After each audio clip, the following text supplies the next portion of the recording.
ఈవేళ క్యాబేజీ పోపు వేసి కూర, అందులోనూ కొంచెం ఆవాలు, మినపప్పు, మిరపకాయలు పోపు వేసేసాను, ఉల్లిపాయలు వేసాను, ఆ పైన కొంచెం టమాటా కూడా వేసేసానండి. చాలా ఒక కమ్మటి కూర అన్నమాట. క్యాబేజీ అయితే మాత్రం తరిగేసుకున్నాను.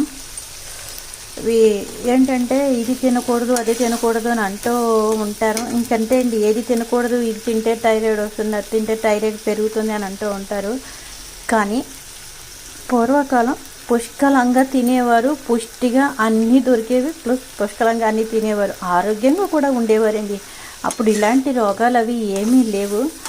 ఇప్పుడు ప్రతిదీ అంటే మనకి ఈ ఫోన్లు వచ్చిన తర్వాత ఇది తింటే ఆరోగ్యం, ఇది తింటే బీపీ, ఇది తింటే షుగర్ పెరుగుతుంది, ఇలాంటి కంటెంట్లు అన్నీ చూసి చూసి చూసి మనం తినేటప్పుడు ఇలా వచ్చేస్తుంది ఇలా వచ్చేస్తుందని లోపల మన ఇంటెన్షనల్గా మనం క్రియేట్ చేసేసుకొని మనం భయపడిపోతున్నాం అంతేనండి. ఇలా జరుగుతోంది.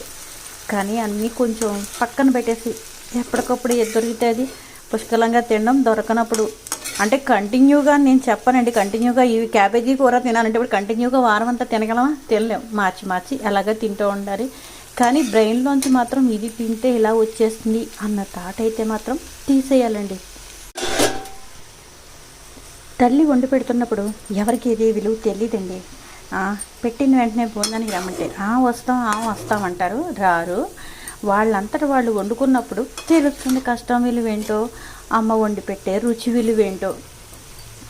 మా అమ్మ నాకు అమ్మ భోజనం టైం అయిపోయింది రమ్మని పిలుస్తూ ఉంటే వస్తున్నానమ్మా, అప్పుడు ఫ్రెండ్స్తో కూర్చుని ఇంట్లో మాట్లాడుకోవడం, చింతకిందులు ఆడుకోవడం అలాంటివి ఏవో చేస్తాను. అప్పుడు రమ్మంటుంటే వస్తున్నానా అంటూ ఉండేదాన్ని. ఇప్పుడు పిలిచి పెట్టేవాళ్ళు ఎవరు లేరండి. ఇది ఒక్కటి గుర్తుపెట్టుకోండి, ఎప్పుడు కూడా పిలిచి పెట్టేవాళ్ళు చాలా దూరం అయిపోతారు మనకి. ఇప్పుడు బాగా తెలుస్తుంది. కూర అయితే అయిపోయింది.